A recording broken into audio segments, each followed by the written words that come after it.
Kevin Roth here of Rotogrinders, and today we're going to talk about the RG Discord.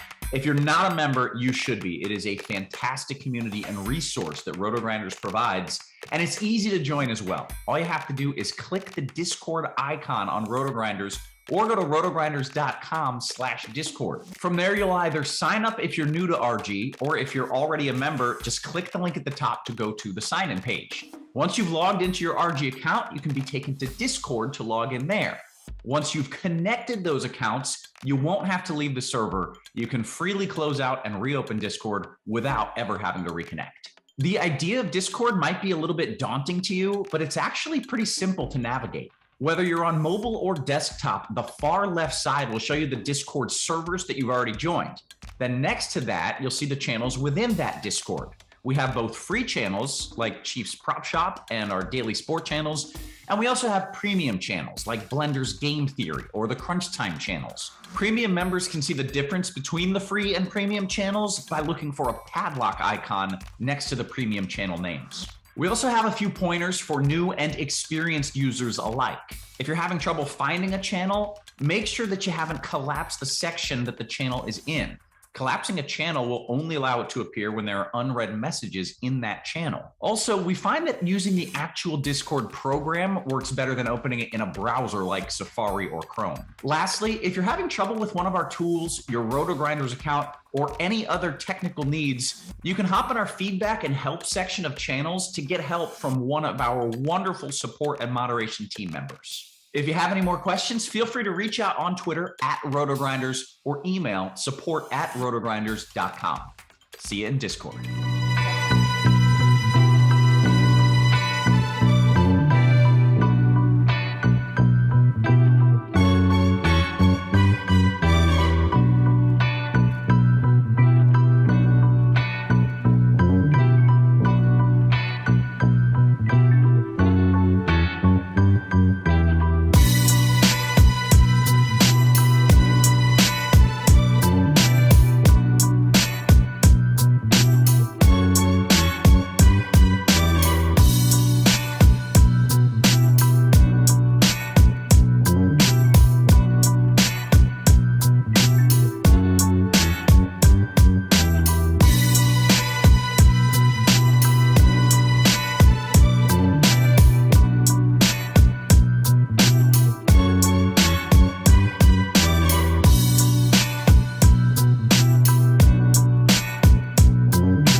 We're back talking basketball, flagship show here, Grinderslive.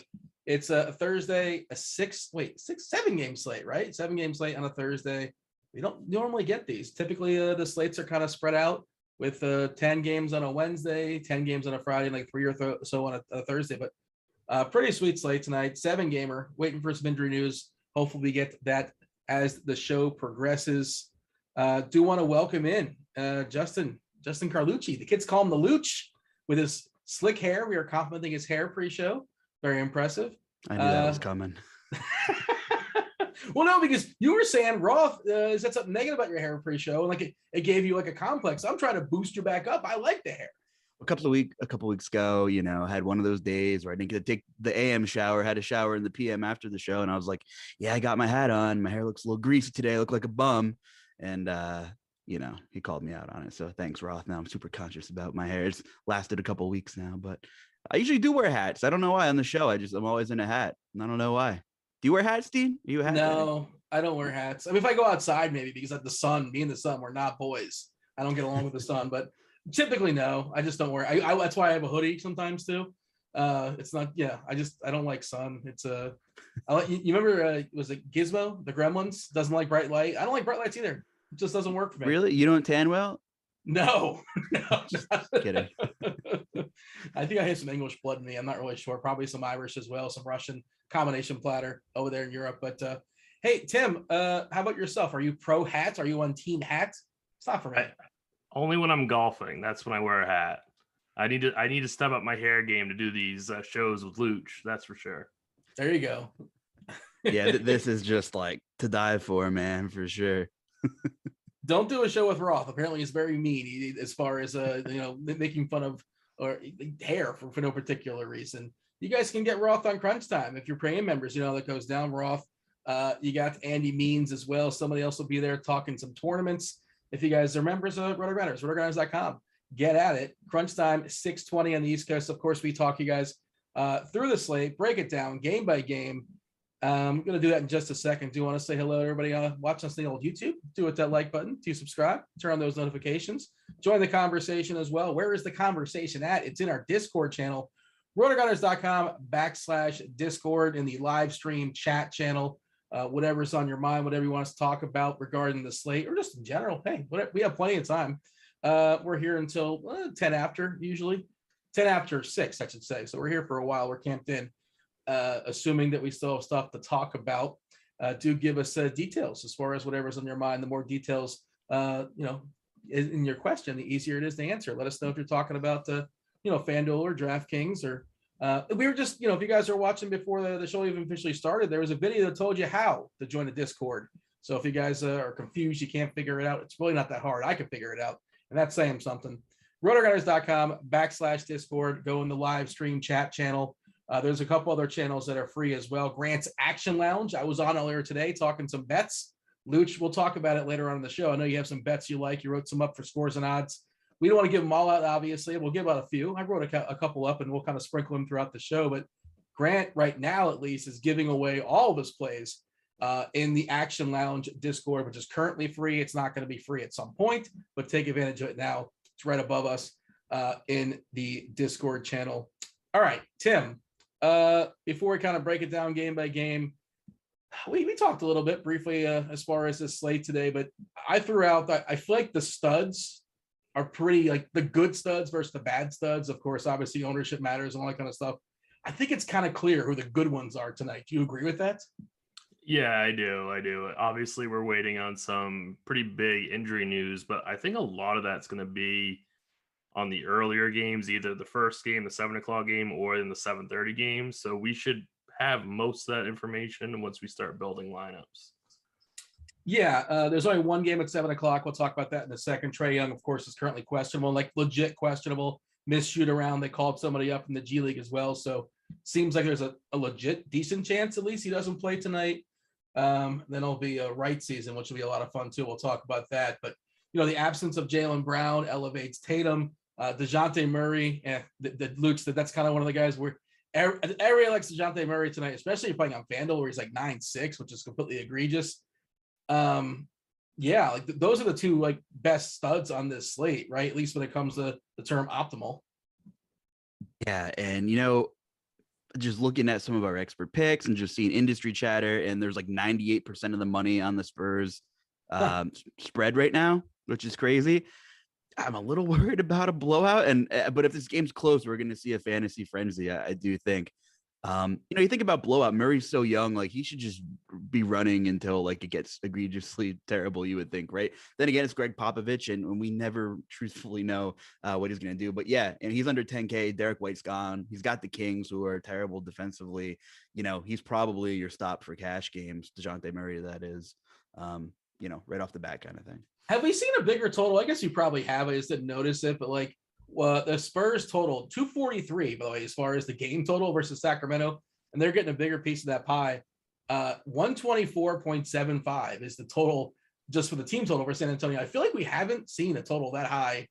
Maybe we've seen it once or twice. And I just kind of missed it, but That kind of jumped out to me. Did that jump out to you? Huge total. It's like circa 2019 again. 2 years ago. I mean, Tim, these totals, every game was like 230, 240. And now is it a combination of the rule changes with maybe fans back in the seats? It just, you watch these games on TV in empty arenas during like peak pandemic, and it felt like you're watching a YMCA game on steroids or something like that. So yeah, huge game total. We're not used to that kind of thing anymore. One thing I do want to note is that I did bet the Spurs -6.5 tonight. So I'm one of those people that added to that money that are on the Spurs. But that doesn't mean that we can't use Murray. But I do think that they cover the 6.5. So I actually wrote that up in Scores and Odds. That's funny. And I wrote it up last night when it was 6. And I didn't actually submit it until it was 7 earlier today. And then it jumped down to 6.5 some places as well. But yeah, one of my blurbs today is on the Spurs. And I'll actually pull it up. So yeah, what is it? Today is March 3rd, right? So the Sacramento Kings, third game in 4 nights, general rule, third game in 4 nights is rough. Back-to-back on the road, both games are back-to-back. They've played one home game, since February 9th, basically like almost a month. They've had one home game. They've been on the road a ton, and they're also terrible. And like, this isn't necessarily the Spurs are great, but like, I don't know. Again, I don't dig into this stuff too much, but I did see like, point differential. The Spurs, if you look at point differential, are better than their record suggests. It's basically even, although they've been, they lost more games than they've won. So, Tim, we're like-minded today as far as San Antonio, and obviously that team total speaks a lot. And the Kings, one of the worst defensive teams in basketball as well. We should expect a fast pace in that game. So, yeah, I wrote up the Spurs. I like the Spurs in some of the alt lines as well, like -9.5, -10.5. It's kind of working your way up there, but I also don't like the fact that everybody else likes them too. That's generally when the entire public is on it. It's a little bit concerning, but I guess maybe we're donkeys, Tim, or maybe we're not. Maybe we're sharp. We'll see. We'll just have to see. Anything else overarching, Tim, that we should kind of focus on this slate before we kind of dive in and, break it down game by game? I think we're ready to go. Hey, what do you know what you're playing tonight, DFS wise? Like, are you playing FanDuel? You're playing DraftKings? You're playing one main lineup? What are we settled on? I play one main lineup on DraftKings. All right. Cool. How about yourself, Luch?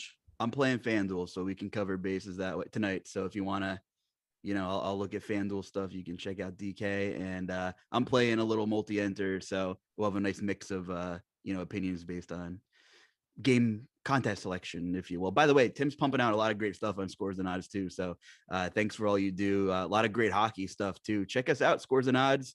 We have a news tab on Scores and Odds, so you can find out our articles now on Scores and Odds. And Dean, you've been having a pretty good couple of weeks. Is it going hand in hand with doing the live lock show at Grants now? You picking up some steam too? Yeah, well, that's the thing is like I'm in a state right now where I can't bet player props. I can play prize picks, but I can't play like straight player player props. I may know a guy who knows a guy, or I may know people that potentially that kind of thing, so I can get some skin in the game. I might know that same guy, Dean. Do you? I don't know. We might know. You're in Maine. Is Maine not pro sports? No, we're not a legal state. No. How close are you to Massachusetts? I know a guy that knows a guy though. So. Yeah. Well, yeah. I know a guy who knows a guy. That's better than like knowing Pinnacle, I think. I'm not the guy. It's not me. It's not. Yeah, it's not Justin. I do know Justin. We do know each other. We all know each other, but it's not you. But yeah, like that's and I didn't want to be the guy that like gives advice on things I don't actually wager on. Like I don't want to be that guy. You know what I mean? Like I want to actually have skin in the game, as they say. So when I go on there and talk about things I like, there's a pretty good chance, I have some American dollars backing that up.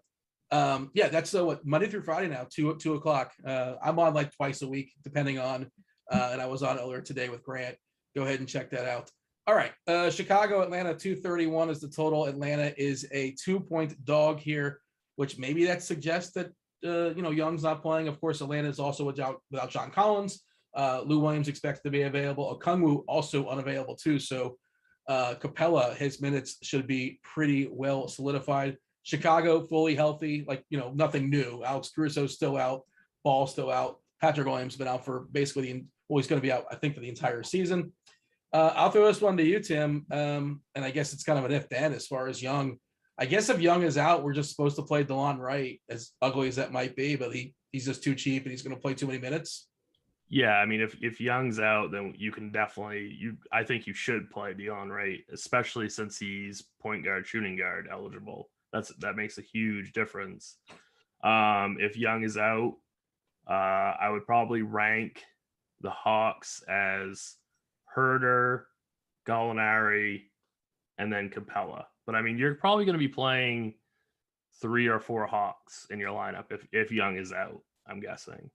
If Young is in, then Young is a tremendous GPP play, because I think people are all going to be nervous about this, potential injury, and people aren't going to want to click that spot. But I do like Capella quite a bit, either way, whether Young's in or out.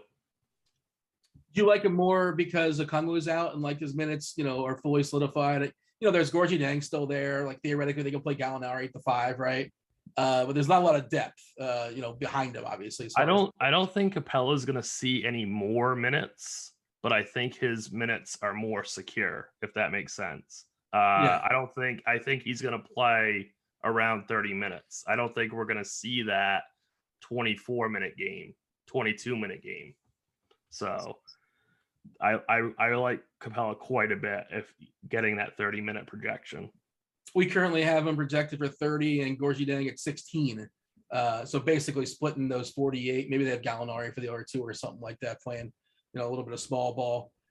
Ownership stuff, the wings are pretty popular for Atlanta, especially on FanDuel as we stand right now. 31% for Hunter, just because he's going to play a pile of minutes. He's pretty cheap. Not necessarily a fun roster, but one of those guys kind of makes everything else work. Gallinari to a lesser extent, a little bit more expensive, a little less ownership, but still 21% on FanDuel. Same deal to some degree here as far as DK. Hunter at 22%, Bogdanovich at 19, Gallinari at 17. You have a preference amongst those? I know you just threw them out there, but I don't know if you're factoring in Young in or Young out, but your non-Trey Young, assuming Young is in. Assuming Young is in, I still I like Capella the most and Gallinari second.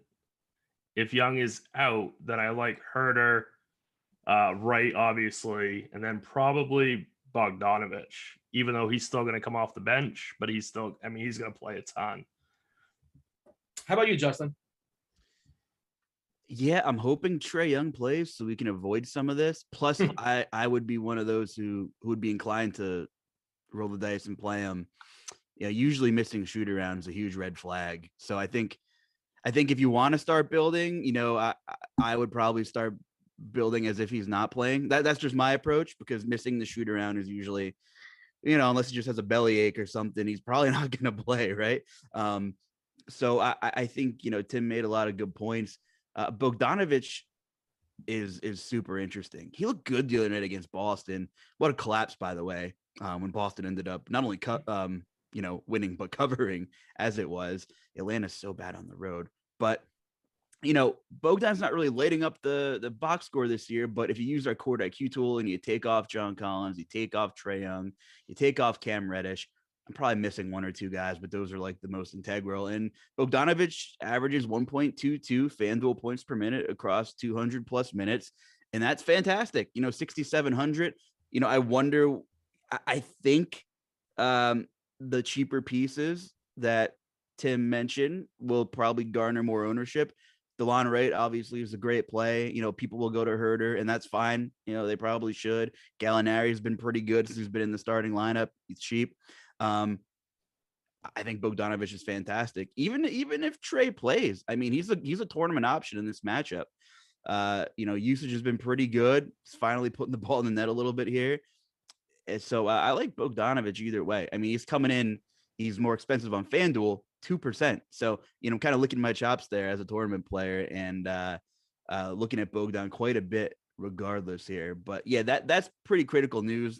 We know the Bulls aren't good defensively. And, if Trey Young plays, you still go back to that research that John Collins is still out.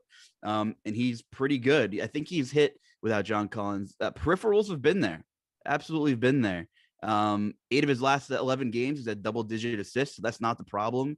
If the guy throws up a 30-point game, he could break the slate at that price, especially on FanDuel. The Chicago side, like this is weird because like you think in a game it's high and tight as far as the total big number, but like for me, there's no priorities in the Bulls. Everybody's just kind of priced where they should be. We've seen DeRozan, we finally saw him stop scoring 30 points. The Heat shut him down to some degree. He's still, five figures. Levine being back hurts him, obviously. You can certainly play him, but as far as ownership right now in FanDuel, nobody in the Bulls over 8% as far as our projections right now. We have Levine, 8K and DK 11%. Otherwise, nobody above 8. Justin, what do you have here as far as runbacks in Chicago? Like it's all, it's tournament stuff, but like there's nobody. I'm making 6 lineups tonight. I don't know if I get any Bulls, basically, is what I'm getting at. I think I need to make more lineups to get work some Chicago in for me. Yeah, I think that's a fair assessment or game plan. Of course, everyone likes the tournament run back, and I get it, but DeRozan's still over 10K, and he's been fine, 49, 51, 39, but he's just been so consistently good and smashing that, we're expecting a 60 on the box score once in a while. I'm not crazy about any of these Bulls pieces either. Vucevic finally not like 10K anymore since Levine's been back, and we're after the All-Star break here, and he hasn't been good the last couple of games. And, I wonder if this game's fairly competitive. I wonder who else they're going to throw at Vuce other than Capella. So, if you're looking at X's and O's, maybe that puts Vuce in a little bit better of a spot. If Capella isn't going to see 35 minutes, then it's quite possible in the course. Gorgie Dang, man. Yeah, I know. Gorgie Dang. March Madness. He was great at Louisville. I get it. I like Gorgie. March Madness. How long ago was that? Yeah, I'm living in the past. It's a blur. I'm not a college basketball guy, so I don't. He must be in the league for like 10 years or so. Is that wrong? I can't believe that. Yeah, it's probably something like that. Anyway, I'm with you there in a nutshell. I totally agree. If you're 150 max in, sure, make a couple run backs, mini stacks, but I'm not forcing any Bulls in. I'm now pulling up when Gorgie Dang was drafted. 2013. Okay. All right. And he was drafted pretty early because he's only 32. I guess he came out of college early. Kind of seems like yesterday, right? Tim, did you have any recollection of Gorgeous Dong in the March Madness? No, I don't. I'm not a college basketball guy, so I wouldn't, even if he did some things like Justin was suggesting, I still wouldn't remember it. I remember Christian Laettner made a shot. That happened. That's like the last thing I remember. Tim, can you talk me into any Bulls here? Because you said you're making one main lineup, right? Like do you think one of the Bulls are going to work their way in there? Not in my one main lineup. The only way that I would play a Bull is if Young was out. I could make a little cheaper of a game stack. Given that, that's the only way that I would do it. That one Bull that I would use is probably Vucevic, even though, like Luch said, he hasn't been very good lately. But if Young plays, I don't think I would touch any Bulls, even if I was making lots of teams tonight. Yeah, I mean, it's just the ownership arguments you can make, and of course, DeRozan could put up 35 or 40 again. Levine at 8K and DK is not a terrible price, but I just think I'm going to be delegating my funds differently. By the way, Luch, get excited. Y'all, your 76ers just signed DeAndre Jordan. He must be an incredible teammate. I don't understand, whatever. I don't know how he's still relevant. Great run for him, but what's the point? But all right. I Congratulations. Yeah, thanks. I'm super excited. I guess the big note with Trae Young is just the price difference between sites, big difference, 10-4, 93. So if he's in at 93, he could be pedestrian and probably be fine, right? Especially in this matchup. So I think I like Trae. I don't think he's gonna play though. I think missing shoot around is probably on the road. I don't know. My best guess is no, but well, they're home tonight, but I hear what you're saying. Oh yeah, my bad. Usually when the team's on the left, when I'm looking at things, it implies they're on the road, and I must have botched. Yeah, I don't think Young's gonna play tonight. Yeah, that's why I've started my player pool thinking he's not. Yeah. Because it's much easier to X out some of those Hawks I don't want if he's in, I guess. So yeah, that's where I'm at. I mean, I don't want to say it's DeLon Wright lock button. I hate that sentence. Is just but is it DeLon Wright kind of sort of lock button if Well, if he's probably making your one lineup, I don't know if he makes all 150, obviously, but he probably is in main lineups, right, Justin? If Young is out, we're assuming Wright just jumps to that starting rotation. Yeah, he's gonna pop everywhere, and rightfully so. I mean, I'll have to go back and see exactly how much he played. When Trey was out, but they also probably had other bodies in those games too. They probably had Cam Reddish in any of those games, John Collins. Yeah. So, I mean, they would be down. I mean, they have some of these other wing. They never had their full, thank God they have 5,000 wing players for them because they've never been healthy. For us, it's a headache because finally they're starting to you have Gallinari and you have Herter, and when Collins is healthy, I usually just kind of avoid because they kind of all eat at each other's upsides or ceiling, but it's going to be interesting and not a game I really feel like dealing with, but it's probably going to happen. And Lou Williams is available too. Also another guy you can throw in there. Hey, Tim, you remember when we said, we were talking about this last week, right? Like the premise of it's a general thought. You don't like heavily owned players that have really bad usage. And the circumstance of Young being out would likely lead to Wright being heavily owned. It's 3-1 on DK, 3-8 on FanDuel. And his usage is 11%. Yes. Well, I mean, we saw that the other day with Trey Jones for San Antonio. He's not a high usage player either, but he went well over the 10x of his price tag at the minimum. Yeah. Last week, you and I were talking about Aaron Holiday, who I think was about 4 or 4.4K on DK. That's a little bit different. But I totally get what you're saying. The other thing about Wright is that he's also shooting guard eligible, so I don't have to waste a precious, point guard spot with him. That's another reason why I kind of like him. Well, the other thing I was saying about Trey Jones, by the way, not that it matters, but there was 4 guys that were out, so he was playing with other passive players, right? Wasn't it just like the Trey Jones show because Pirtle and Murray, everybody was out? Yeah, so, no, I mean, I'm not endorsing. Delon Wright as a good NBA player, but given his price, I'm probably gonna roster him in my one lineup on DK. Yeah, I think he's actually too passive if you watch him play. I want him to shoot more, but that's usually when I'm watching. He doesn't shoot enough. That's the issue. He doesn't shoot. It's kind of a problem.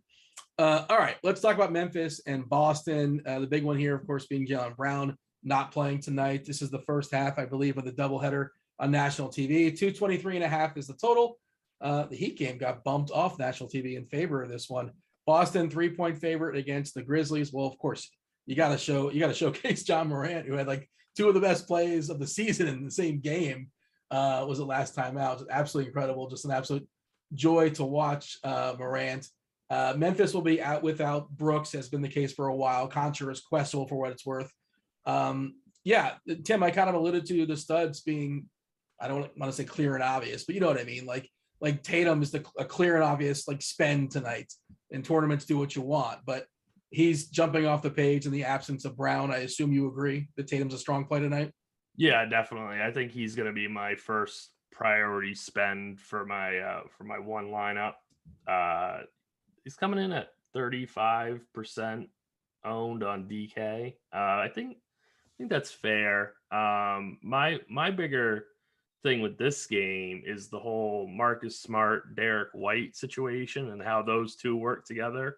Mm-hmm. We have Derek White projected to start. I don't know if that's necessarily true. And if it is true, I wonder if that's going to take away from kind of Marcus Smart's, facilitating and getting as much usage as we project him to have. I think they're going to start Naismith. Didn't they start Naismith in the second half? I think too. And they also, if you look at the starting lineup and look at the bench, they need somebody on that bench to the second unit. And White makes sense. Now, I think White's going to close. Yes, I agree with that. Okay, so we agree across the board. Yeah. And they could start Grant Williams Pritchard. I think they start Naismith. Just somebody out there that doesn't have to do anything. Just kind of. I just don't think they're going to start White. I think they're going to close with White. Yeah. But if White does start, because Marcus Smart's projecting as this fabulous play on both DK and FanDuel, but I wonder if they let White be the true point guard, and have Smart be more of a 2-man role, shooting guard role. So if White starts, you think less of Smart tonight is what I'm hearing. Yeah. Okay. As far as how do you feel about like Horford or Robert Williams and those guys? Probably not for me. I could definitely see you rostering them in tournaments and larger field tournaments. I would have no issue with that. I don't know. Al Horford, if he's really going to be 8%, I think that it'd be pretty easy to get over the field on him. And I think that would be an okay play.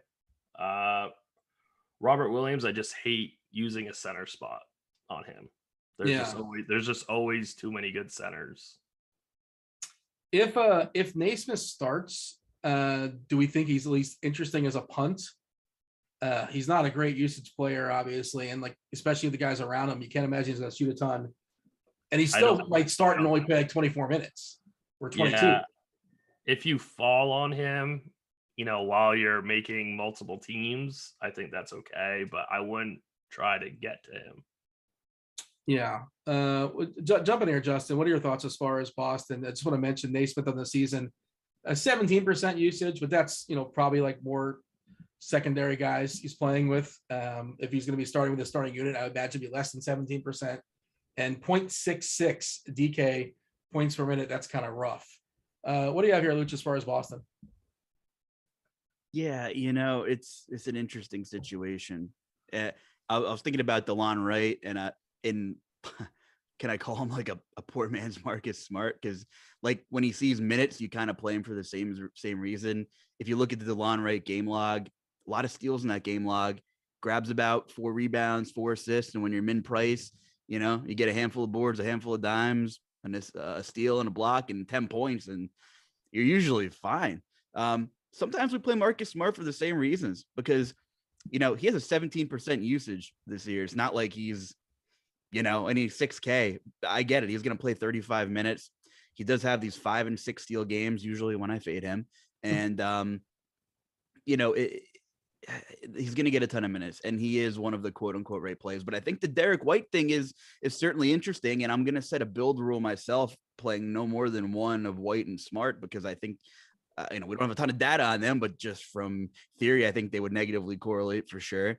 And I'm curious to see if White does close. That is extremely interesting, but both decent defenders too. So like, I don't know what kind of lineup they roll around. Maybe they're out there, closing together. I don't think is totally out of the question in a weird realm. But man, I kind of like Derek White at half the ownership of Marcus Smart on FanDuel anyway, when we have a bunch of unknowns here. So I'm not saying fade Marcus Smart. I just might try to be overweight on White and maybe go a little under on Marcus Smart, depending on how aggressive you want to be. But I think it's certainly interesting. And I think you could definitely make a case to play Derek White instead of Marcus Smart for large field stuff tonight. If I was making that rule, like Luch was saying, with White and Smart, I would only do that rule if they were both starting together, not to play them together. Because they're both going to play a lot of minutes. So they could both get there. Yeah. I'm worried that if they both start, that they're going to let White be the true point guard, if that makes sense. And that might zap kind of Smart's projection. That's just my take on it. We were talking on the show earlier, myself and Grant, from a betting perspective for Smart. The line was 3.5 rebounds. Like, we like the over on that. You got to lay a little bit of juice. And I think it's kind of worthwhile. Like, I was looking at some of the numbers, kind of the alt numbers. 6 plus boards for Smart. Because is that very hard? I don't know. Plus 240. And if he gets 8 plus 750, I just thought those are kind of interesting. Just throwing them out there to the world. If you're looking to fire, like you want some sort of like off the board, Tim, like 6 plus boards for Smart doesn't seem that crazy. And plus it doesn't seem that crazy, but I think the Grizzlies are the best rebounding team in basketball. I think that's the only issue with that. Steven Adams gets every rebound. Right. If you told me to lay some juice of 3.5, I'd be much more okay with that. Yeah. Talk about Memphis. Obviously not a nice matchup here against Boston. Boston, the best defensive team in all of basketball. And, this keeping on the theme of like, there's, great plays. Well, look, Jason Tatum looks like an awesome play. The absence of Brown, Ja is great. He's awesome. He's expensive, and the matchup's not good. Of course, he can overcome that. And I think the ownership's going to speak to it. Ja's not going to garner. Well, we're looking at 3% ownership currently on DK. Like, that's insane. But, it also kind of sort of somewhat makes sense. What do you have, Tim, as far as Ja and the rest of the Grizzlies, who they're mostly unowned, basically? Yeah, I mean, Ja's going to be a true superstar, but that doesn't necessarily mean that he's going to be a great play tonight. I wouldn't be shocked if he put up 50 DK, but that isn't really necessarily going to be enough for you to take down a GPP at 10.2K. So, I mean, I think if I had to play one Grizzly, I'd be more apt to play Desmond Bane, I guess, but I'm not really that thrilled about it. Yeah, you're getting a pretty good price on Bane, 5.7 about DK and on FanDuel. And he is the most popular, according to their ownership stuff right now. And like, I say that because somebody has to be, but 8% owned on DK for Bane, and we're looking at 6% owned for Bane on FanDuel. What do you think here, Luch? Like, I kind of feel like the same way I feel about the Bulls. Like, you can play these guys, you can work, if you want to make a little mini game stack, I'm fine with it. But nobody jumps off the board. It's like, oh, I got to play, Triple J tonight. Yeah, tough matchup. Certainly understand that. I think there are paths to Morant being optimal. It's a brutal matchup, but his usage rates are just incredible. Last 4 games, 38, 38, 45, 43. Like, those aren't points, those are usage rates. That's like peak James Harden territory when he was the one-man band in Houston. Yeah, I'm willing to roll the dice and find out. Now, we did say Tim's playing like single entry and I'm throwing in like 50 teams. So, I can, easily play Ja and feel okay about it and maybe run it back with Tatum. I think that's, it might not be a super game total and you might shy away from it, but like the usage rates on these two studs should be excellent tonight. So you might need a good amount of variance for Ja to be optimal on a Luka slate. And DeJounte Murray's in a great spot, but maybe they smash Sacramento and maybe Trae Young doesn't play and LeBron's been terrible. The Lakers stink. And, I don't know, who am I to say he can't be the raw point guy after that? But yeah, I mean, Boston's fantastic defensively. I just have some large field tournament interest in Ja for sure. I mean, FanDuel specifically, by the way, Murray being 9.6K over there, 40% owned. And you always do this, Tim. You're like, well, if Murray is 40% owned, and he's basically the same price as Ja, not exactly the same. You know what I mean? Ja is a little bit more, and his ownership's 3%. Like, if you sim the thing 1,000 times, like, Morant's going to outscore Murray like at least 1 in 10, right? Like, so in theory, you're supposed to. But if you're making 20, 50 lineups, it doesn't take a lot of lineups to get over the field if he comes in at 3%. My feeling, he comes in closer to like 6 to 8, but still, you don't have to go crazy if you're multi-entering to get over the field on him. So by all means, if you're playing 20 maxing, 50 maxing, then you could roster him. Yeah, and I think Tatum being as popular as he is will help get that ownership, maybe even close to 10%, maybe, as like a run back. Yep. Yeah. Also, that's the one other thing that kind of concerns me is that I don't think he's going to be quite, 2.8% owned. Because people like the fringe, like the people that just sort of play DFS and that's the national TV game. You want to, you don't necessarily have the lead pass. I'm going to watch the guys that I'm going to be watching the game. And also, like, Ja is like one of the most fun players just to root for. So, like, I know our projection, I don't know a secret sauce, obviously, but there's a lot of math involved, right? And the math doesn't factor in national TV fans like Ja. Like, we saw Harden had like a massive number of ownership. Was it yesterday? I think it was yesterday. Yeah, all days kind of meshed together. And like, it was like 27% or something like that on DK. And like, we didn't have that projection, but that was his first game for Philly and, first take. And I'm sure everybody's talking about, James Harden, and people get excited over stuff like that. And it's hard to gauge. So I do agree. I played him in the 2,500 yesterday, and it didn't go very well for me. I was one of those people that hopped on that train. Yeah, but you just thought it was a good play. You didn't do it because, I don't know. You tell me. Well, I thought he was going to be much lower owned. This Yes, is like yeah. Morant today. Like we think that he's going to be so low owned, and in my tournament in the 2,500, he was 18%. You know, Okay. and that's what I'm saying is it relates to tonight with this Morant thing. How tilted were you when he just missed the double-double and he just missed the triple-double? Very, very close up. My team was so bad, it didn't even care. It didn't even matter. Poku just missed it also. Yeah. But you must have played Trey Lyles, my friend. I sure did. Yeah. Oh, we'll get to that. Don't worry. Trey Lyles might be back tonight. We'll see. We're gonna move on, right? Anything else here, boys? That's worth talking about, or shall we? We got to move on. Detroit, Toronto, 218.5 is a total here. Toronto 10-point favorite. We don't know about FEV, Freddie VanVleet. He is questionable. We do know OG Anunoby is not going to play with his finger. He's going to be out for a couple more games, they said. Thad Young is currently questionable with an illness. Detroit, Hamidou Diallo is expected to play. He's probable. Bagley still doubtful. Frank Jackson has got that back. He is questionable. Well, Tim, we'll start with FEV. And if he does play, he's got some pretty interesting price tags on him. Yeah, for sure. Yeah, and yeah, I mean he is questionable right now. He's got a fantastic matchup. I mean, obviously, if he gets ruled in early, his ownership's going to go way up. But right now, we have him at like nothing, which I wouldn't even really pay attention to that right now. Yeah, I mean, I might get to him. I like that he has multi-positional flexibility. But I think if I'm going to play somebody from the Raptors, I'm going to go with Pascal Siakam. Yeah, well, the tricky thing with him is that I have, Tatum and Murray ahead of him, and I don't know if I can pay all three.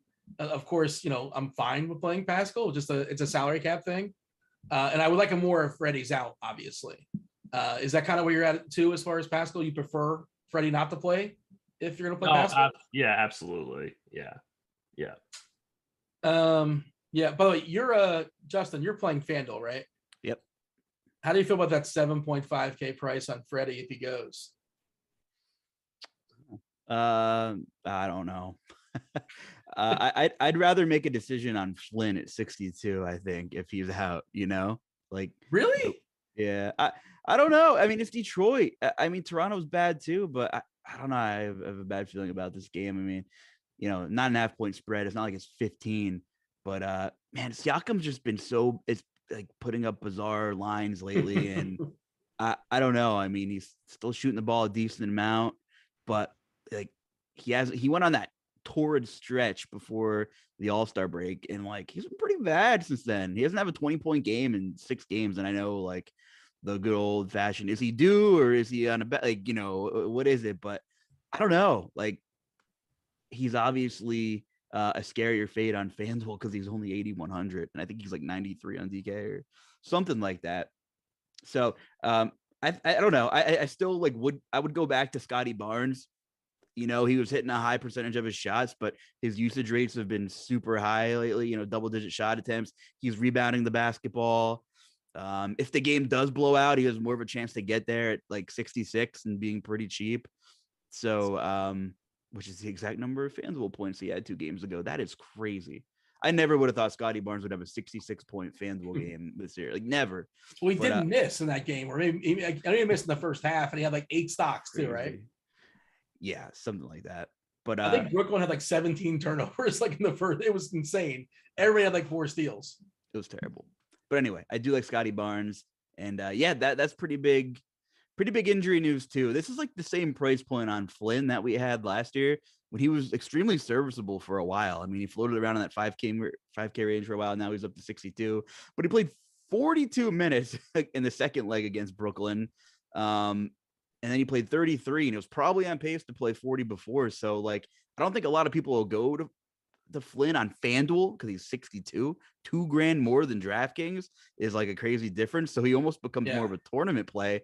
But on DraftKings, I'm assuming you and Tim are both over there. He becomes an elite option again, most likely if VanVleet's out. Tim? Yeah, I would totally go to Flynn on DK if FEV's out. He's playing solid minutes, and this is a really good matchup, and he should get run if, the game gets a little bit out of hand. So I don't see any reason why, 4.2 isn't going to scare me away on him. It'll be interesting to see how, what if we get, all the what ifs, what if FEV is out, Flynn at 4.2K, there's one guard.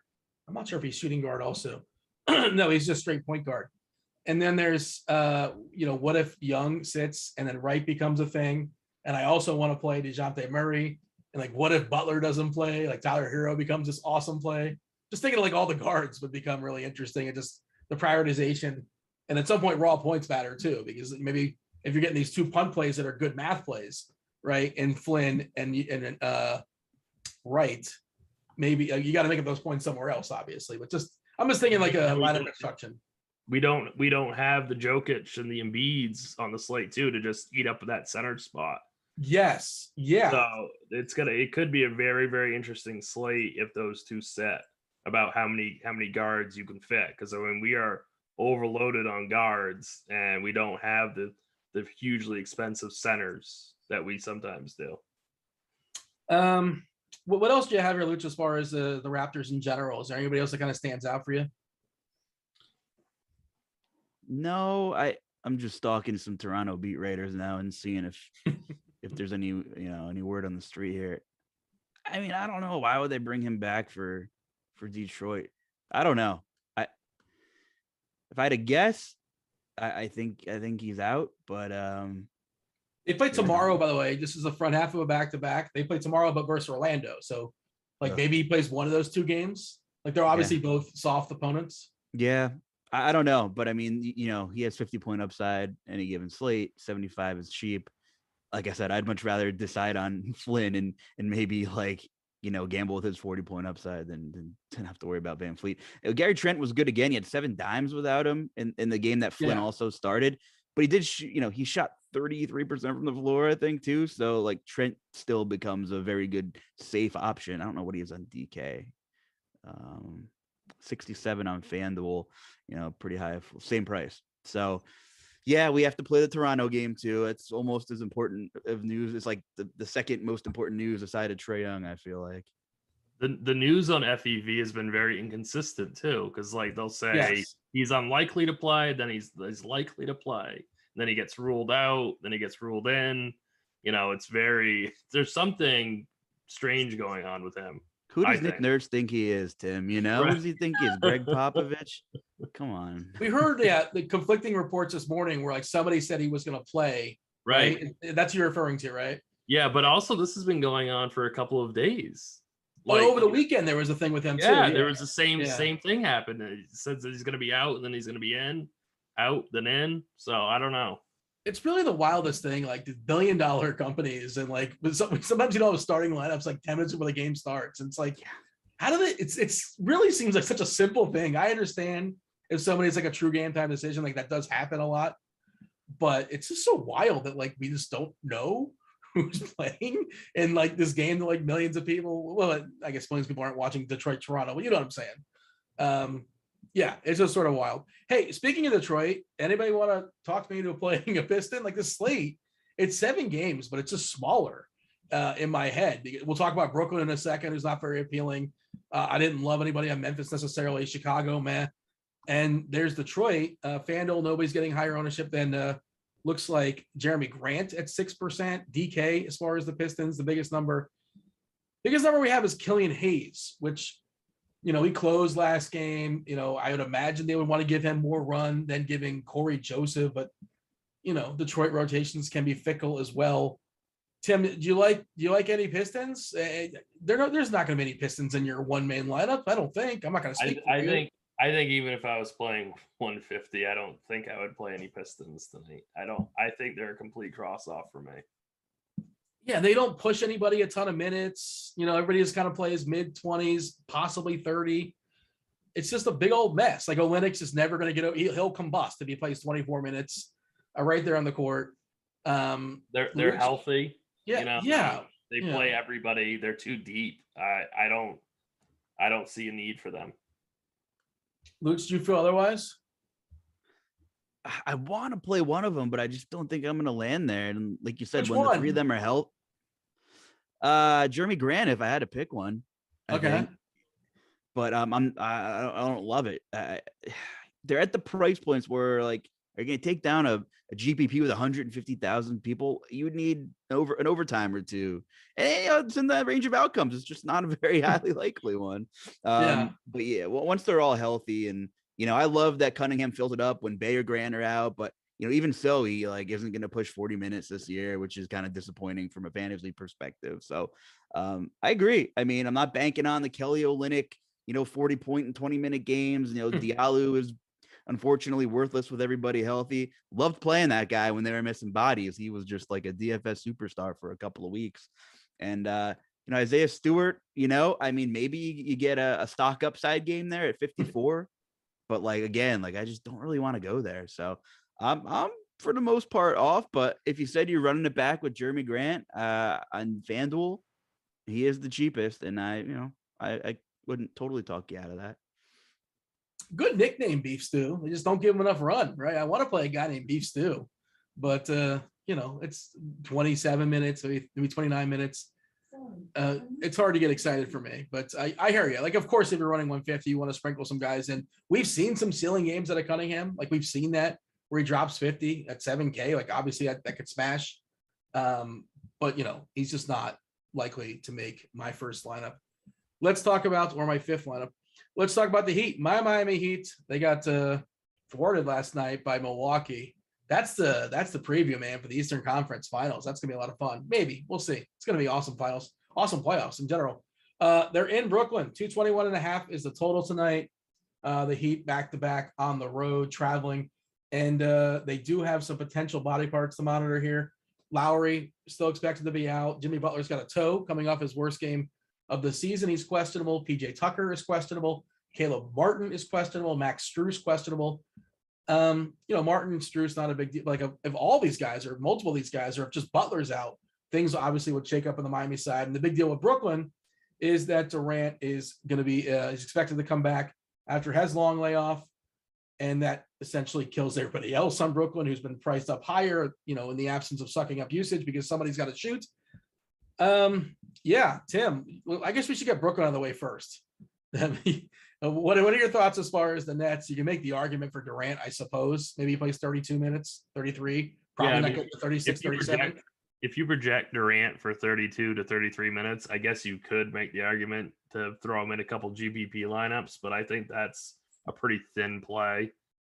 Same thing goes for Patty Mills, who's disgusting and terrible, but he does have ceiling performances. So you could sprinkle him in, but for the most part, I'm not going to be playing. I wouldn't recommend any Nets.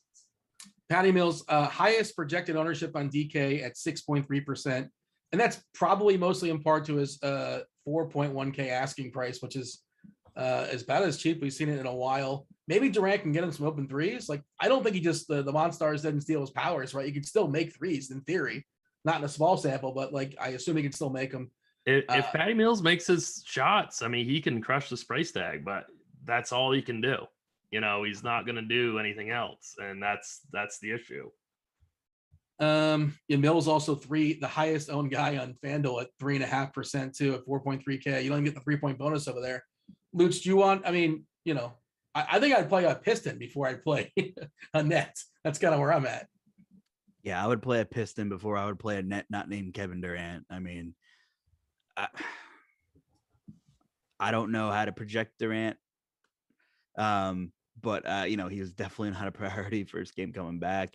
And that's it. It's a catch us up side of the game here for Brooklyn. I think much more interest on the Miami side of the ball. But the thing is also Brooklyn's favored in this game, by the way, right? Like only by 1.5 points, but pretty low scoring affair in general. But I think we have to take a look at Hero, Butler, and Gabe Vincent for sure. Do you think Brooklyn being favored suggests something goofy is happening with Miami? Maybe like it's likely that Butler sits. I think it's somebody's going to sit. I don't know who it's going to be. And if it's Butler, then, that speaks more to Brooklyn being favored. I mean, of course, Durant being back helps too, obviously. Yeah, I think this line is kind of more of a hedge against this Heat stuff. I think that's kind of what the books are doing. But yeah, I mean, I don't know who's going to sit for Miami. But if Butler sits, then it's definitely time to roster some Tyler Hero. That's definitely going to be Hero chalk. And again, that's another point guard, shooting guard. That we go down this list. And there's so many point guard, shooting guards on both sites. So I think it'll be interesting. This Heat news, I think, is extremely important.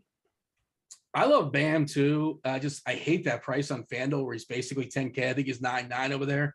A little more palatable on DK at 8.6K. Again, I think he's fine, whatever, but like he would thrive much more if Butler is out. How do you feel about Bam under the premise of Butler being out, Tim? If Butler is out, then Bam is a spectacular play because we need that. We need that center position to get filled because of all these, great shooting guard, point guard plays. So, I mean, I think Bam would just be in the consideration for cash games, double up, single entry format lineups. What do you think, Luch? I think if Butler's out at that 99 tag, I still think he'll be coming pretty low. And I think that's an interesting way to go a little bit overweight on him and definitely flip some roster constructions with the DeJounte Murray mega chalk that we're going to see here. So 99 doesn't feel great at all, paying 99 for Bam, like whatsoever. But he's been really good lately. So he's not in my pool if Butler's in right now, my pool at 99.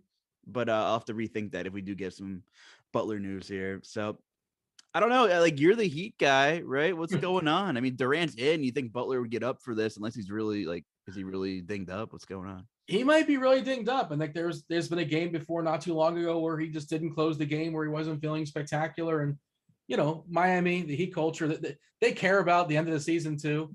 They also kind of like to see how other players just sort of do in situations. Like, they like to give players opportunities.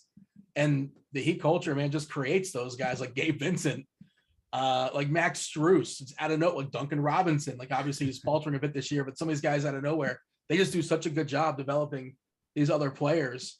I guess we should talk about Vincent as well. By the way, I just ran a court IQ. I thought this was pretty interesting. I kicked Lowry and Butler off the court, right? And I don't know if the sample size is big enough for you. I think it is 141 minutes. Bam Adebayo actually sees a usage hit down to 22.1%, which is down 3.7%. I assume, yeah, he gets a bump as far as his assist. That makes sense. Handling the ball a little bit more. But Hero is the big winner. A usage bump up 4.6%, all the way up to 33.5%, and just short of 400 minutes. So, yeah, Hero looks like he would really thrive. I guess that's kind of what we were talking about, Tim. You feel pretty good about Hero if Butler is out. Yeah, and we definitely need to touch on Vincent, because if Butler is in, and let's say Van Vliet is out, let's say Young is out, where does that leave Vincent in that low range with DeLon Wright and Flynn? Where does he stand now? That's the big thing. I feel pretty good about Vincent at 4-5. Like, he's another guy that's taking awesome strides. Oh, yeah, absolutely. But I'm just saying, do you like him better than Flynn? Do you like him better than DeLon Wright? That's my only thing. Probably because not better than Flynn if FEV's out. Probably not. Right. Yeah. So, I mean, he's just another one of these cheap little guards that we seem to have so many of on the slate. Now, if we don't get that value, then I love Vincent, whether Butler plays or not. Yeah, I'm just kind of I'm checking Twitter to see if any news is broke for Miami. Nothing just yet. This is a 7:30 game, so I think we'll have the news by 7 o'clock. But you never really know. It's a back-to-back, so I'm not sure if they reported or didn't report, or they report late. That's how that goes. Sometimes in a back-to-back, news is rough. No shoot around. But yeah, it's the multitude of players that are questionable. Tucker being questionable also. Like, that's not like a big deal necessarily. That's 30 minutes that can be delegated around. Martin and Strus going to play about 20 or so a piece as well. And of course, Butler's 34, the biggest deal. Luch, do you have any other thoughts as far as Miami, or just kind of like a holding pattern, a wait and see? Like, I do think maybe if we see Butler sit and Young sit, but like Vincent, the raw points of Vincent might matter than the raw points of Wright. We might be in a spot where we have too much value, and Wright's 22 points might not be as helpful. I don't know. It's tough. It's a lineup construction question, basically. Yeah, I agree. I like both these guys regardless of news. You know, we're seeing Hero at 13% on FanDuel and Vincent a little higher, just under 20%. Hero's trending, and you watch a lot of Miami basketball. It sounds dumb, it sounds narrative-y, but he's a guy you want to catch while he's trending, right? And he's taking a lot of shots. He's playing much better since the All-Star break. Maybe he just needed to hit the reset button. He's been playing well without Lowry. He's been giving you some peripherals. He's shooting at an extremely efficient clip, which we did not see, before the All-Star break for the most part. I mean, he just started playing a little bit better just before the break, but now without Lowry, and I know you can't sustain like 50% from the floor, as a volume guy like Hero, but love the matchup. Brooklyn, atrocious defensively, and I think regardless, Here's a great tournament play, even if Butler's in, I think. And if he's out, I think he becomes top 5 play in the slate. Yeah, I'm fine with Hero either way. I agree. And our ownership as far as Hero is at 20% on DK, as is right now. 29% for Vincent, 21% for Bam. I'm going to guess on FanDuel it's distinctly different for Bam. Yeah, he's 3% on FanDuel. Just, if you're shopping around for prices, obviously better price on DK.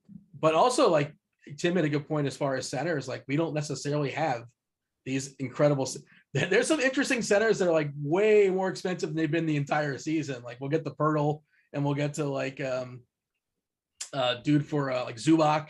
It's like, oh, I like these guys. Oh wait, I don't know if I like them at this price. That's really expensive. We'll talk about it. Anything else here, Tim, or shall we move on to what do we got next? Oh, we got a fun one next. We got San Antonio and Sacramento. Yeah, let's go to that one. 243 total. San Antonio is a 6.5 point favorite, depending on where you're shopping on that one. Rashawn Holmes officially questionable, but I think we projected him out because he's dealing with an injury and some sort of turmoil with the team. So we're not expecting him to play. San Antonio fully healthy. McDermott expected to be available, as well as Langford. Well, Tim, we like the Spurs. We've talked about it several times throughout the show. Murray on FanDuel is amazing. I think on DK he's still really good.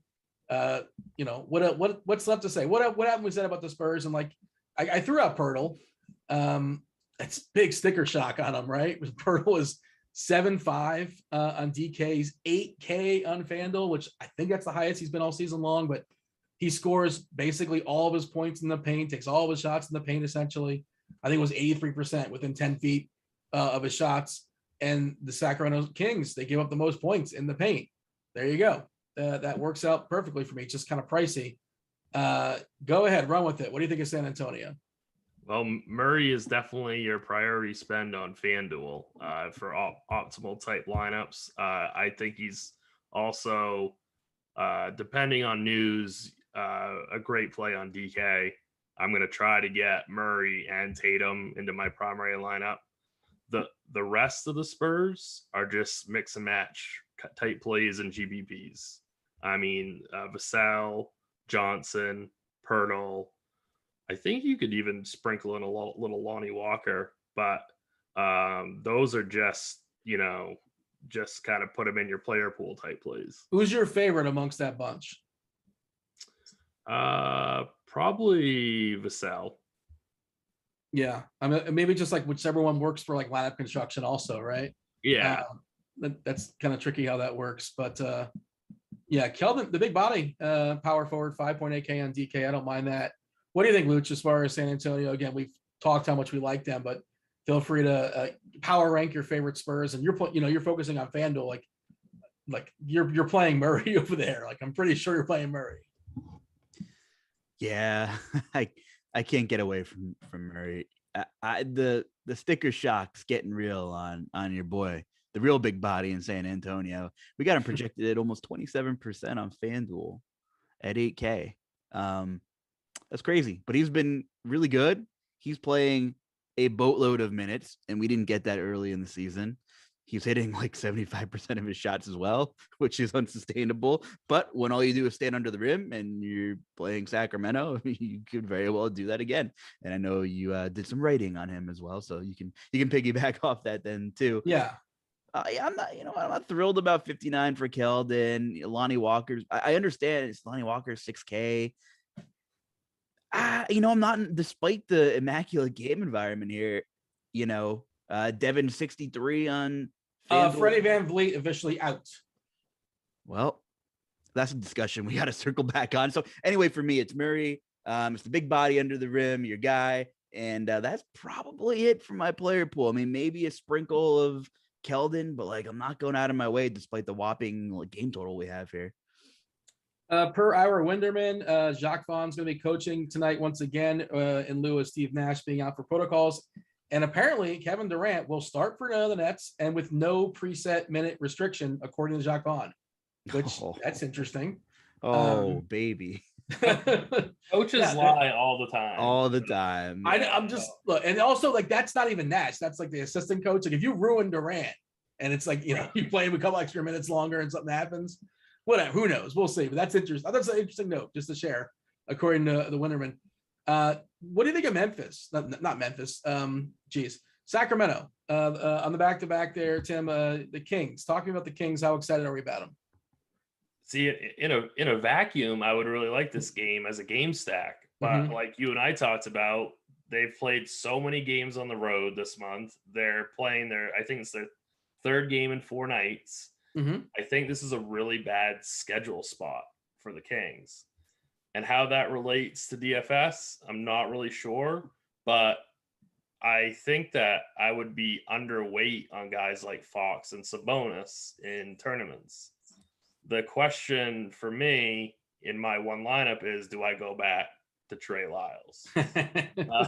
Because if you project him for 24 minutes, I still think he's a pretty decent play on DK. I'm not sure what his price is on FanDuel, but 47.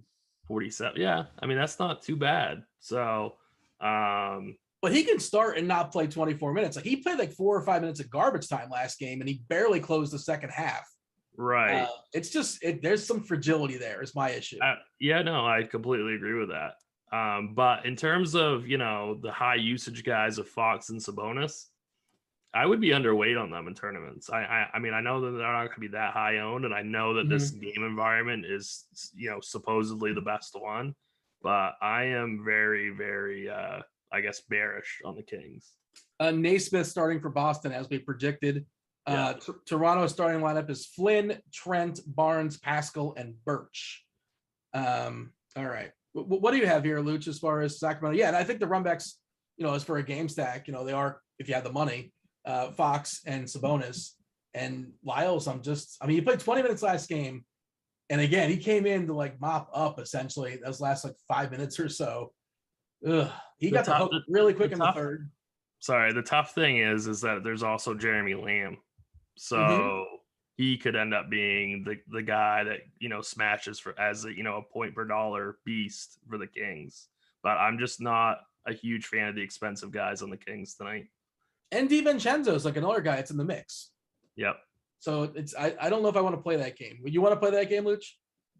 Not really. What did you say? I'm sorry. It's a Trey Lyles revenge game. Did I hear that correctly? That's the real story of the slate, right? But no, I think there's unknown there, and he's going to project kind of poorly because he's 47 and he's coming off an awful, what the hell happened as chalk night. That, you're playing 50 lineups. You might see Lyles in a couple of mine, and it's not something I love, but I get it, and I think I'm with you on the Kings higher price guys. Not only is it a terrible scheduling day, it's they're tired, but since all of the trades and Halliburton's gone, Buddy Hield's gone, I cannot figure out the inconsistencies in the peripherals of De'Aaron Fox. Now, he finally had a couple double-digit assist game, but before that, since the deadline, he was just straight alpha scoring mode. I don't even know if he lifted his head up to pass the ball like we're watching Pee Wee basketball or something, because, you're almost 9K you can score 30 points, but you need to pass the ball, and your team has got to hit some shots. So I am like with all the higher priced options. We talked about Murray, obviously. I like Ja. Maybe Trae Young plays. I don't know where Fox falls.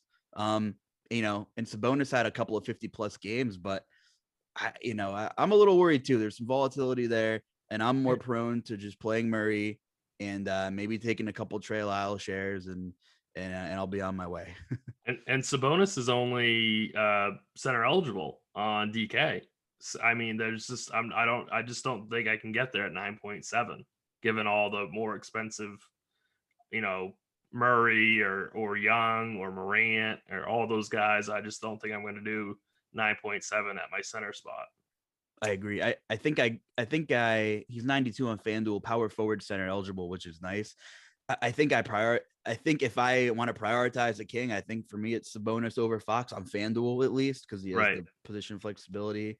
I don't know. I mean, he gets his fair shares of dimes too, and maybe him controlling some of the half court stuff is cutting into Fox's peripherals a little bit. I don't know. It's a tough one, but I think I'm with you, like, for multiple reasons. I'm maybe not playing a ton of De'Aaron Fox.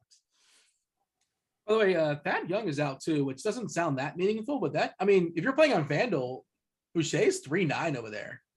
It's kind of interesting. Like Young was going to play some minutes. It clears the path a little bit more. There's still Burks, there's still Precious Achua, and they play pretty tight rotations. But does that do anything for you, Luch? Is that interesting at all? This is where like the Nick Nurse slander from Chief and myself started on like the morning grind a year or two ago, because it's like Boucher could be the last guy standing on the roster and Nurse wouldn't play. We know he doesn't like him. And so I don't know, but he's really cheap. And if he plays 20 minutes, we know the upside per minute. He's a per minute guy. Yeah, I'd have to consider him. So also, I think Trae Young's going through warmups. So okay, interesting. Maybe he did have a bellyache. I don't know. I think it was an ankle. It was an ankle. Yeah. So we won't have Wright, but we got Flynn. Maybe. Yeah. Who knows that? Maybe We'll see. I don't know. Golden State, Dallas, 219.5 is the total here. Dallas is a 2-point favorite. Golden State expected to have Clay back, Lee available, Moody available. Of course, they'll still be without Iguodala and Green. Tim, this is another one where I just don't really like the Warriors. Steph Curry is awesome, but this is not a good Steph Curry spot, in my opinion. The Mavericks give up the least amount of 3-pointers in the entire league. Can Curry still score 45 points? Of course, but I think I'm playing 0 Warriors. I'm okay with like a guy like Looney, I guess, and then Thompson being back, taking a few more shots. But Tim, what do you have as far as Golden State? Are you with me as far as them being mostly unappealing? Yeah, in my betting article that I do for scoresandodds.com, I actually bet the under in this game because both these teams are so good defensively, and the Mavericks are the slowest team in basketball, slowest paced team in the NBA. And obviously Curry can break any slate. I see that he's under 3% projected owned, but I cannot get behind playing him in any capacity. I won't even play personally. I won't even play Looney. Yeah. That's why this slate is like 7 games, but it's not to me, because like there's just some games I'm just like, no, probably not. What do you think, Justin? In the interest of time, we got to pick up the pace a little bit. We want to get those questions from chat as well. If you guys have not yet, put them in rotogrinders.com/Discord. Producer Devin, producer Steven, somebody's compiling them. They're going to throw them our way. The more details, the better. Happy to answer those before we step aside and make way for crunch time for premium members on rotogrinders.com. Luch, speak on Golden State and then talk about Dallas. I don't have anything to say about Golden State. Okay. I think you guys covered it. We'll catch up there. Looney's projected to carry some ownership at 47. I don't hate that. But I think you made a good assessment there. So I'm good on Golden State. What about Dallas? I think that Luka's a much better play on FanDuel than is he on DK. Just looking at the prices, 12-2 DK, FanDuel, what is he, 10-7, seems too cheap. And that's that. Like that's, of course you can play Luka on DK. I don't know if I'm going to get there, but that's kind of my thought. What's your thought? I agree with you. I'm not going to be playing any Mavericks tonight. I just think that he's priced at his peak, and this is not the matchup to exploit that price. Yes, he's probably the best raw point scorer on the slate. And on FanDuel, I think he's only 1,000 more than Murray. And I think that makes like kind of an interesting GPP pivot, but I'd still rather prefer playing Murray. Can you play like Murray, Luka, and Tatum on FanDuel? I haven't built a lineup yet on FanDuel.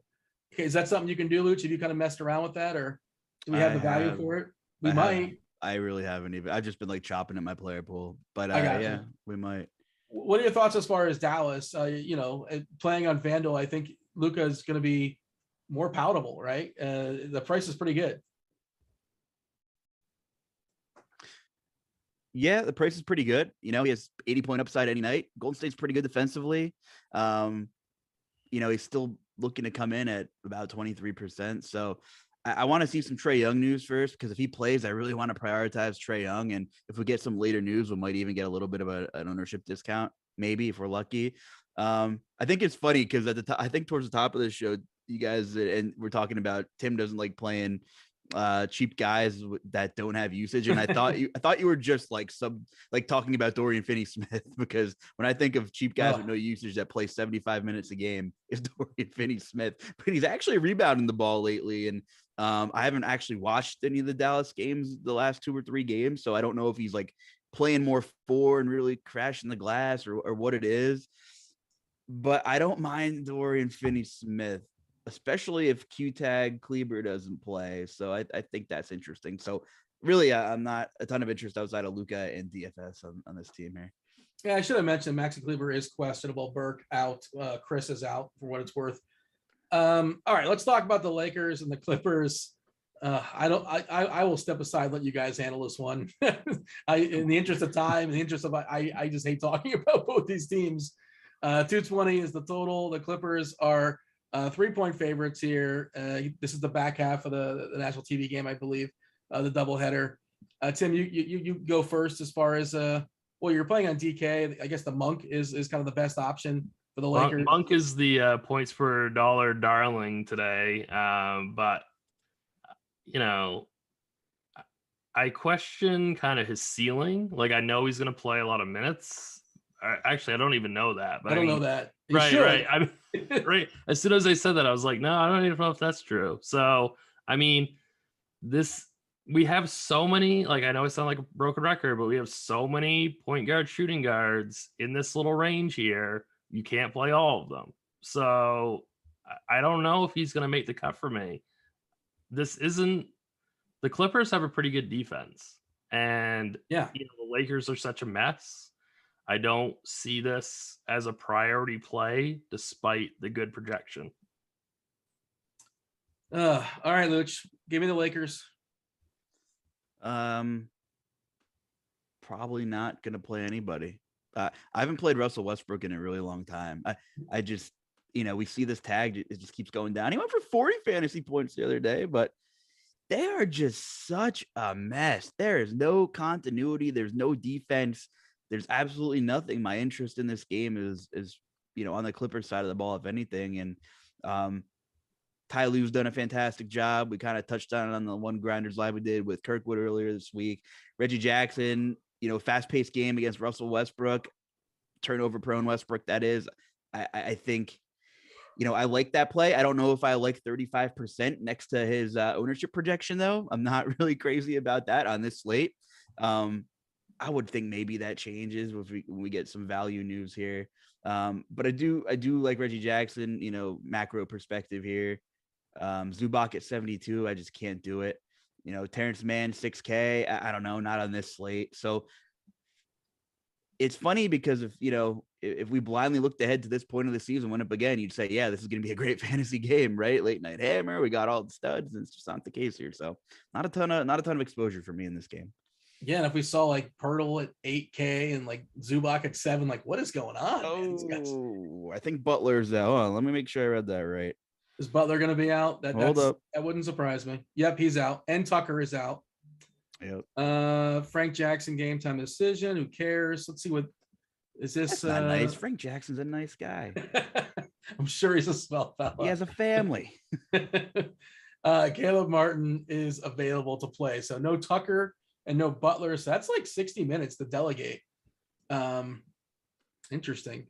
And who else are we waiting for? Is there somebody else waiting for on Miami that I'm missing? Is there not another guy? Max Strus was questionable. Max Strus on track to play. Okay, that's a Miami thing. They love saying on track.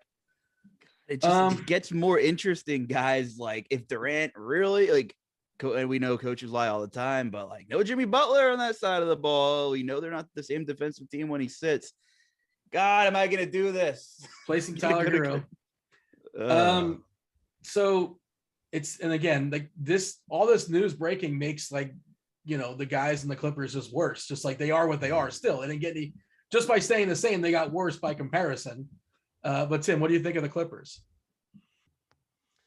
Not tonight. I was just gonna say maybe you could do Reggie Jackson, but now we have even more like guard value, so I just don't see how you can take up a guard spot with him. Actually, going back to the Lakers real quick, I think you could actually play LeBron if you're making multiple teams because he's projected for 15%. Yes, a big rivalry type game. I mean, I think he still has some ceiling left, even though it's kind of reaching the end of the season. So I mean, he could be a really, really good pivot play as a late night hammer to win you a GPP. Let me just lean on some of these questions we're being asked from chat. Flores Mark wants to know, DK. So DK questions, Tim. FanDuel questions, Justin. Yep. So DK tournaments, are we playing Lyles again at 4K? I probably am not with all the stuff. All the stuff that's opening up, and I can't see myself. I don't want to speak in definitives. I hate doing that because what if? But I'm probably not doing it. If you do play Lyles in a DK tournament, make sure to put him in your forward spot. And if he's not starting, pivot to Lamb. That would be my recommendation. All right. So Justin, FanDuel tournaments, FanDuel single entry strategy. How many studs is too many studs? Also your favorite value play on FanDuel. Yeah, again, I wonder if I can get, can I get 3 studs on FanDuel? I haven't made a lineup yet. Going to make it after the show. I built one. You can do it. Okay. I feel like, I thought you could. Yeah. Because their salary is a little bit easier to make stuff work, and we're getting some value plays popping in here. So what do you think, Justin? You think 3 studs is okay? I feel like that's okay in my head, at least. I haven't done it yet, but I feel like on most nights you can do that. If nobody's like 12-4 or 12-5 or anything like that. So yeah, I think it's serviceable. And once the rest of these Q tags get sorted out on Miami, we'll see. But I think I want to reiterate for people just tuning in. I think Tyler Hero is top 5 play on the slate, in my opinion. That's, I'll be doing my best to go overweight there. I mean, he's going to garner much more ownership than what till we get a refresh on the ownership projections. But I think it's good ownership for sure. You could play Murray, Luka, and Tatum and still have a little bit over 5K left on FanDuel. Yeah, stupid. So I think you can make that work. All right, like Caleb Martin, by the way, 3.6. I don't know how he's gonna. I mean, just that's like a punt. Just kind of make stuff work, that kind of thing. Expected to play. All right, DK, thoughts on Pirtle at 7.5, averaging 48, 50 points his last 3 games versus Sacramento. We talked about how good that matchup is. What do you think of Pirtle? Is there still meat in that bone? 7.5K, Tim? Yeah, I mean, if there's a matchup for it's this one. So if you're making multiple teams, go for it. I can't really get behind it if you're only making one. Let's see. DK GPP power rank. Assume that Trey is out. Power rank Vincent, Flynn, and Wright. Flynn, Vincent, Wright. Yeah, I think that's how that works too. But like, I still might land on Wright, but I hear you. How about the gorgeous dong GPP YOLO play? I don't think I'm getting there. I hear you, but I don't think I'm getting there. You guys can make a case for it. I can't get behind that. You're banking on like Capella getting in some foul trouble. Like in theory, he can get there in like 17 minutes. But yeah, and I look at this playing 17 minutes. DK tournament thoughts on Naismith starting. I don't know if he still probably plays like 24 minutes, if that, right?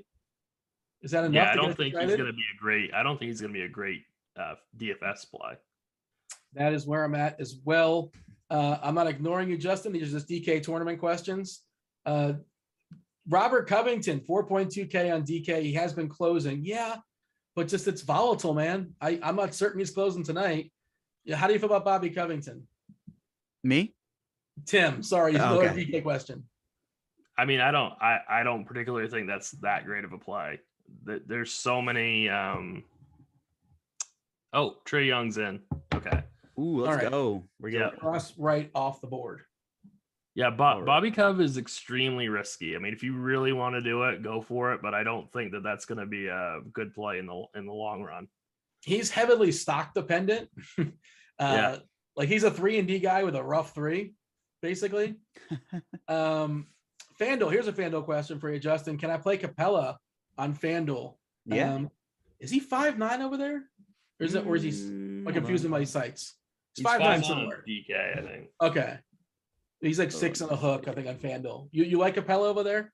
Don't Justin? hate it. I don't hate it. No, that's that's fine. Tim said it earlier. Like he may not see more minutes, but his minutes are secured. So no John Collins. And I think he might actually, I don't know how he correlates, and I have 45 tabs open on my Google Chrome, but I kind of like Trae Young in for him, easier looks at the rim, maybe cleanup crews. So I think that might actually help him. They're asking about Dwayne Dedman. How many minutes has Dwayne Dedman played alongside Bam this year? Dwayne Dedman single entry tournament, GPP. I don't know if he's affected much. I was going to see how many minutes have Dedman and Bam played together this year, because I would say it's very few, right? Like I would imagine it's very few. It's actually 14. So I don't think it's hard to see him being a benefactor. And also Brooklyn is not a team that's going to play really big necessarily. Like who knows how long Drummond's out there. I mean, we might even see some 5, Durant the 5. We'll see Johnson at the 5 sometimes, like LMA, obviously. I'm not into anybody like Dedman. I can't get into it. No. Nope. But Not single entry. That's really, really ambitious. No, I mean, if they want to punt, a 3K center, go do Zach Collins or Dang. Well, that's the last question I have. Actually, it's so funny. I'll let you handle this. Zach Collins for a GPP yellow play. Imagine Gorgeous Thong and Zach Collins double center and just spend away everywhere else for a large tournament.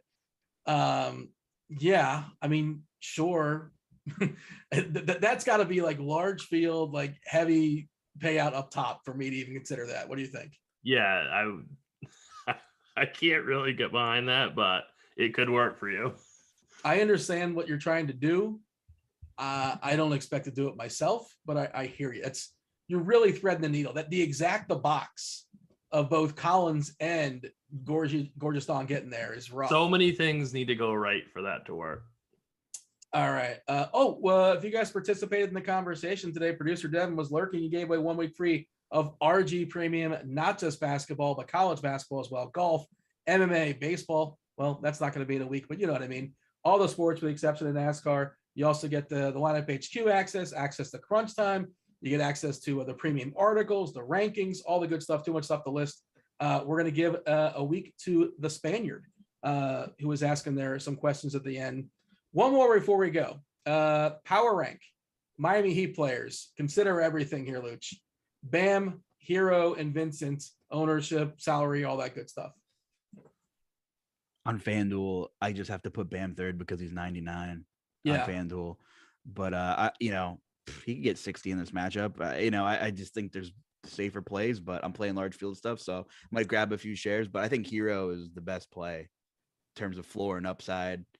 And Vincent's fine too. Like now that we know Trey's likely gonna play, like he's, we got DeLon Raid out of the way, which is nice. So I plan on going overweight on Trae Young, so I'll know by like 7:45 if I need to keep the laptop open or not the rest of the night. If you're in a sports book or a sports states, bet Bam over like 3.5 or 4.5 assists.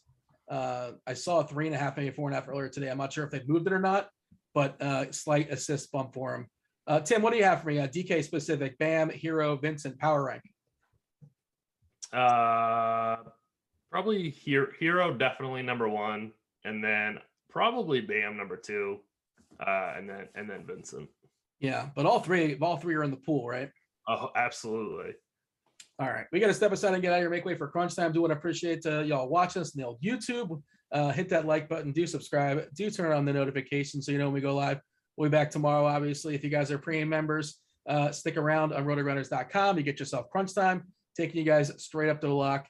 Tell you how to whatever question you didn't get answered here, you get answered on crunch time.